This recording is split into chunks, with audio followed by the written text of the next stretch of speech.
All right, let's talk Wisconsin Badgers here for a little bit. Look, obviously, this is a program that's kind of fallen under the radar in this new revamped Big Ten, but I think they're heading in the right direction. I think Luke Fickell's done a lot of really nice things. I think there's some new additions that are starting to make a name for themselves in spring ball, and I think a new transfer, Leon Lowry, is one of those guys. He's having himself one heck of a spring. Let's get into the report, and then we'll talk about it more in detail on the other side. This is according to The Athletic.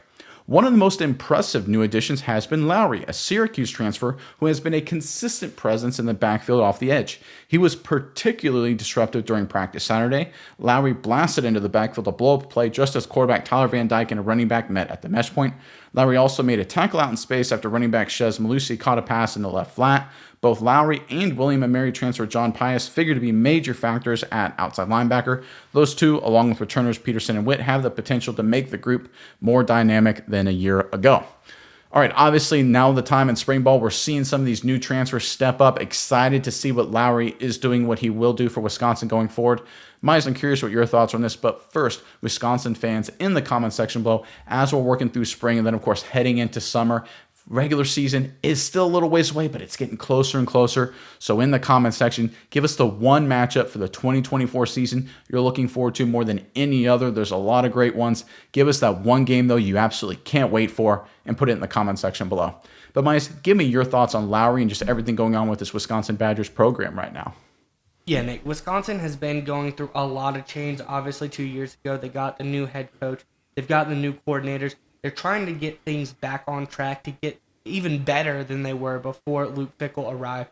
And I think that is working. Obviously, new offensive coordinator Phil Longo setting up that offense. It's going to take a few years to get the system in place. The last 2 years, ranked 45th and 72 offensively, respectively, shows that they're getting on track. Things are turning around, but I think it still maybe needs a little bit more time. And what is one way you can do something to help the offense? That is to get your defense back up to an elite level. The defense ranked 28th in the college football realm last year. I think adding a guy like Lowry to be a big-time edge rusher on this team was a big addition. I'm glad we're already seeing in spring ball. It seems like he is going to make an impact. He's been making tons and tons of plays for this Wisconsin team, and I'm glad because Wisconsin's always been at their best when they've had some elite outside linebacker players.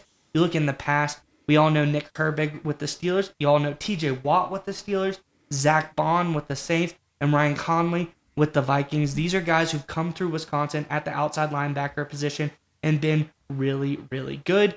Having a transfer guy like Lowry come in, I think is a big, big move for Wisconsin, and to show that he is already starting off to a very disruptive camp is going to be good for this defense. And getting this defense up into the high highs, you want them to be mid-teens or even higher possibly to help this offense along. I think he's going to be big. So already this good news about Lowry really makes me feel like this Wisconsin team is going to have a big difference in how they play on the field this coming season.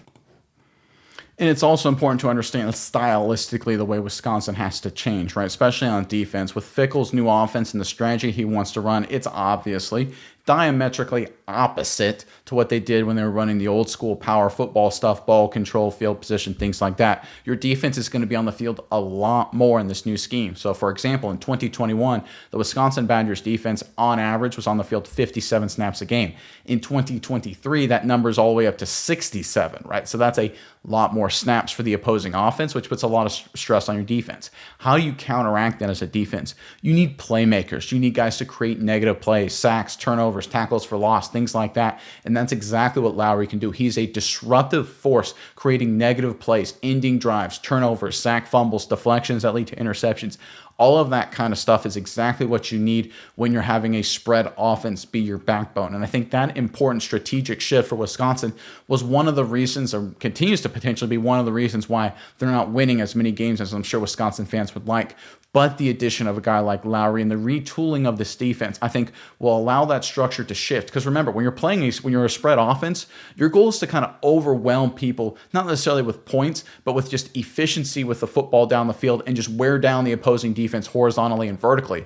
And when you factor that with big plays on defense, which I think Lowry can do, will do, and is already doing at spring ball, I think that just feeds right into what your offense is trying to do. And I think that is going to be a key challenge for Wisconsin going forward. Can they complete that transition? Because anytime you transition to a complete and total new scheme, there's always going to be nightmares, right? In college football, where I played D1 FCS small level, we transferred from more of a spread scheme to more of an option scheme. The first couple of years were absolutely brutal for our offense, but by year 3, year 4, we were really doing a lot of good things on the offensive side of the football. A lot of it was because we were finally recruiting and bringing in players to play that scheme. I think that's what we're seeing from Wisconsin now on defense. I'm hoping that the offense will keep up its pace under Fickle as well and get better and better, but I really like the fact that these new additions are off to such a strong start, because if this defense can adjust to playing more snaps and you counteract that again by creating disruptive plays on defense, this team could be a lot better than people think.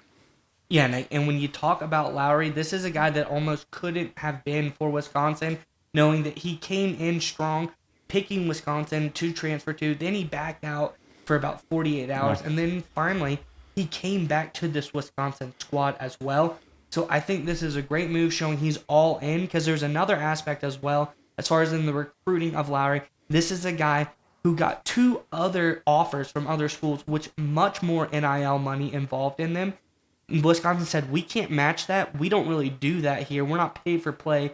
We want our players to come out and perform for the love of football. So they met somewhere in the middle. So he turned down 2 bigger NIL offers to come to Wisconsin because he felt like he really could change this team and be an impact player. So I think it just shows already in spring ball, his heart's with Wisconsin. He's really excited to get out here and do big things. So I'm really excited to see what they're able to put on the field next season.